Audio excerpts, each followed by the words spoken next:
Police sub inspector का अब क्या है स्टेटस? 3 मेंबर पैनल ने क्या दी आखिर सिफारिशात जम्मू कश्मीर हुकूमत को? देखिए ये रिपोर्ट। पहली बार Jammu Kashmir service selection board को एक बहुत बड़ी जिम्मेदारी सौंपी गई, पुलिस सब इंस्पेक्टर की, जिसमें देखा गया कि रिक्रूटमेंट के प्रोसेस में नाकाम नजर आई। तकरीबन 1200 कैंडिडेट्स जो पिछले कई अरसे से मेहनत कर रहे थे, उनको मायूसी का सामना करना पड़ा और सड़कों पे उतरने पे मजबूर हो गए। और इन कैंडिडेट्स का ये कहना था कि इन इम्तहानात को स्क्रैप ना किया जाए, बल्कि इस धांधली में जो भी मुलव्विस हैं, उनके खिलाफ कार्रवाई की जानी चाहिए। लेकिन लेफ्टिनेंट गवर्नर मनोज सिन्हा ने इन बच्चों को ये यकीन दहानी करवाई थी कि अगर यहाँ कोई धांधली पाई गई और कोई भी शख्स इसमें मुलव्विस मिला तो उसको बख्शा नहीं जाएगा और पूरी की पूरी असामियों के इस प्रोसेस को स्क्रैप कर दिया जाएगा। लेकिन जो 3 मेंबर कमेटी तश्कील की गई थी इसकी इंक्वायरी के लिए और इस पूरे मामले को खंगाल के देखने की जिम्मेदारी दी गई थी, उसने जम्मू कश्मीर सरकार को सलाह दी है कि इस पूरी रिक्रूटमेंट को स्क्रैप किया जाए और दोबारा से इम्तहानात कराए जाए। और जिन कैंडिडेट्स के लिए ये कहा जा रहा है कि इस असामियों के प्रोसेस से उन्हें फायदा हुआ है, उनके लिए भी 3 मेंबर पैनल ने सिफारिशात जम्मू कश्मीर हुकूमत को दे दी है। बता दें, जून 2021 में इन असामियों का सिलसिला शुरू हुआ था। उसके बाद एज रिलैक्सेशन को लेकर भी बच्चों ने गवर्नर इंतजामिया के आगे गुहार लगाई थी।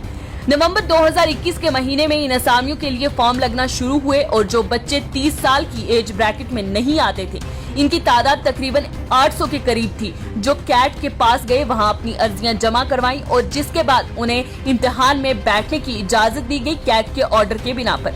27 मार्च 2022 को एसआई का इम्तिहान हुआ और एक लंबे इंतजार के बाद जाकर कहीं 4 जून 2022 को इसके नतीजे निकले। और जब इसकी ट्रांसपेरेंसी को दिखाने के लिए पीडीएफ फाइल निकाली गई तो इसमें बच्चों ने जब वो तमाम चीजें बाहर निकाली जो नाइंसाफियां मेहनत कश बच्चों के साथ हुई थी, उस पे एहतजाज किए। और लेफ्टिनेंट गवर्नर तक जब ये सारा मामला पहुंचा तो एलजी ने सारे मामले पर नजरसानी करके प्रोब का हुक्म जारी कर दिया। और आज नतीजा ये निकला कि 1200 बच्चे जिन्होंने इस एग्जाम में हिस्सा लिया था या इन असामियों के लिए मेहनत कर रहे थे, अब वो असामियां स्क्रैप होने की कागार पर आन खड़ी हुई हैं। अब जराये के मुताबिक ये खबरें सामने निकल कर आ रही हैं कि इस सूरत में दोनों एजेंसीज यानी कि एंटी करप्शन ब्यूरो और सीबीआई को ये जिम्मेदारी सौंपी जा सकती है कि वो तहकीकात करें कि 97,000 के करीब जो बच्चे इस उम्मीद के साथ इम्तिहान में बैठते हैं और अपनी मेहनत के बल पर उनको ये यकीन होता है कि उनके साथ ईमानदारी और इंसाफ बरता जाएगा, मगर इस तरह की बेईमानी हो जाती है तो ये इन्वेस्टिगेशन एजेंसीज इसकी तहकीकात करेंगी।